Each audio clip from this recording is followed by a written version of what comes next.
And here we are with yet another value, and this one is the value of judgment. Another power-packed value, and judging and judgment. What does that say to you? Well, there is a simple quote there which says, any story sounds true until someone tells the other side. Wow. See, one of the most appreciated characteristics of a leader is the ability to make proper judgments. See, this quality is not obtained and then maintained. Rather, it is based on insights into each situation or person on a daily basis. So once it's a case, one size doesn't fit all either. See, leaders should always be concerned about their personal judgments because their reputation is at stake. See, good leaders must be honest with themselves and have no hidden agenda. And we're talking about great leaders. And there's again, I keep saying this, those are lacking terribly because this is one of the values that's definitely missing. It's not about their ability to make good judgment. Their motives for making good judgment is in question. Their whole value system is in question when they do what they do, when they do it, and if it's not for the right reasons. Not for the right reason for the common good of everybody. But we all have to look at ourselves as well. I mean, who are we to judge other people? We haven't walked in their shoes. We don't know their circumstances. We sometimes judge people when probably we are looking at the judgment of their behaviors, which is actually because I believe personally that it is good in everybody, but their behaviors sometimes are certainly questionable. But have we got a right to judge others when we should look in the mirror first and judge a bit closer to home? There's a biblical saying, he who is without sin cast the first stone. I think most of us should drop our bricks right where we're at, because there is no casting of any stones when we are really challenged with ourselves. See, in order to make right judgments, we must first judge ourselves because we tend to judge others according to our own perspectives. That doesn't mean it's always right. Therefore, we better leave judgment alone. Let's stop judging other people. See, that's why this process is so powerful, because we've got in the values-based leadership program, we've got a roundtable process where we sit around the table with people from different religions, people from different backgrounds, color, race, culture, creed, age, gender, all these kind of things. And there is no judgment in the group whatsoever. That's why people feel so powerful, because so empowered to speak up about themselves, because we all talk about ourselves and listen to other people. It is so refreshing for most people to come and have a seat at that table and just be able to get involved in these values and grow from within, because it is a sustainable personal development program that helps because there is no judgment, because it's safe for people to talk. Okay? But right judgment can be made only when we can see into the heart of the problem without our personal interest and feelings getting involved.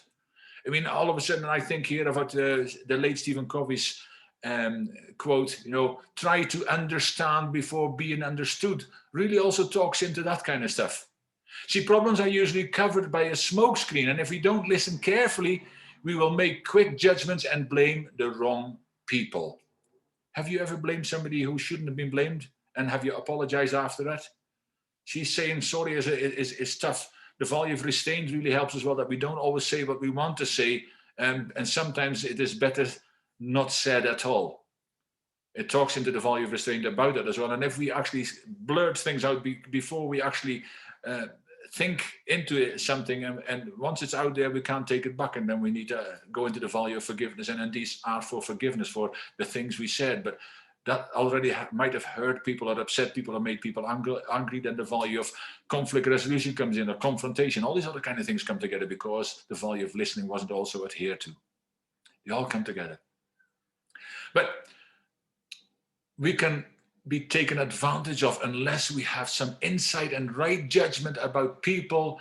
See, right judgment is a value that is needed everywhere. Right judgment. Not judgment of others. I'm not talking about that. We don't leave judgment of others alone to a higher being. Let's just judge ourselves. Let's judge what we do, and let's help other people if they're struggling with their judgment.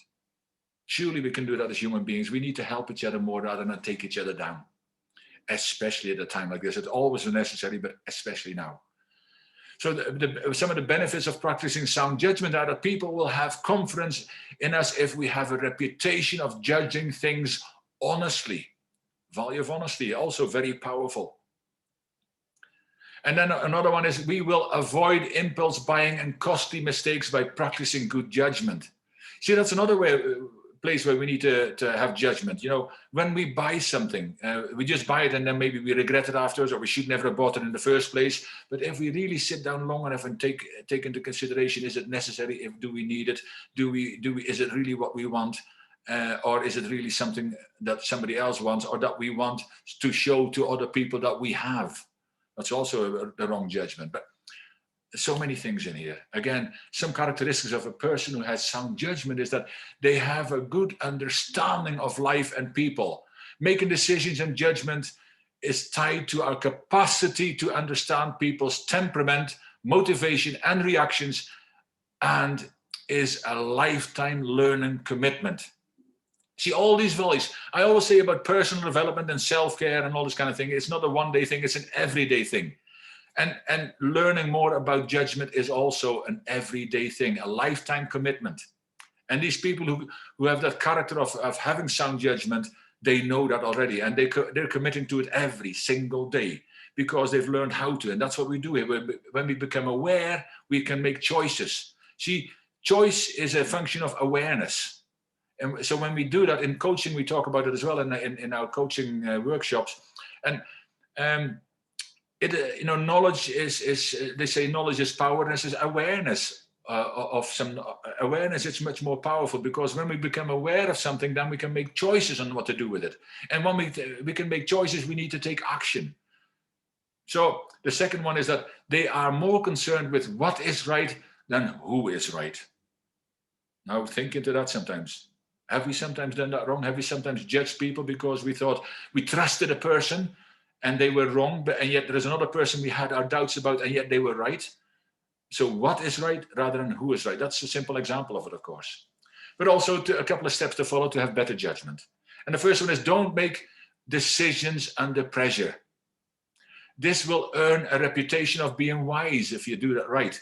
Get counsel before making a judgment. See, we don't always have to judge on our own. Sometimes we have to make judgment as a leader, and sometimes it's a lonely job. But if at all possible that we can find out something from the people around us, if we've got a great inner circle where we can go and ask the questions, or at least take long enough time to pause and think into something and weigh up the choices, when we become aware of the different choices that are available, which one is the right one for the organization, which is the right one for us, which is the right one for our family, wherever you are.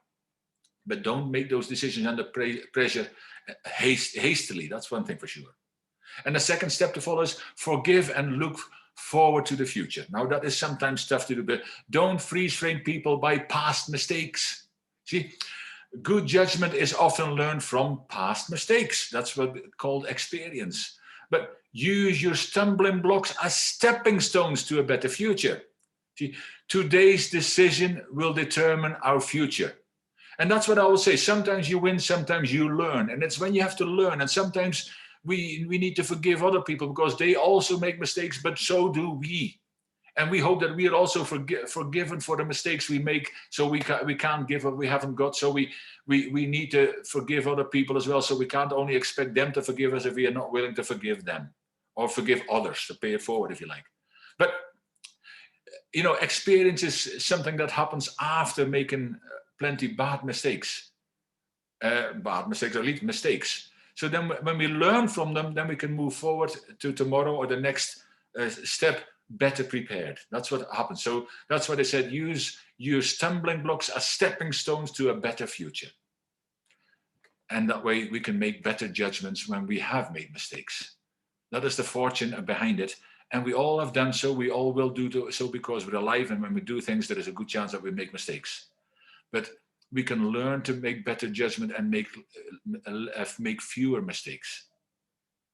Write down what you're going to do to learn to make better judgments, when you're going to do it, who you're going to do it with, and how you're going to do that, and follow through. Take action on these kind of things. And I will see you in the next value. Take care.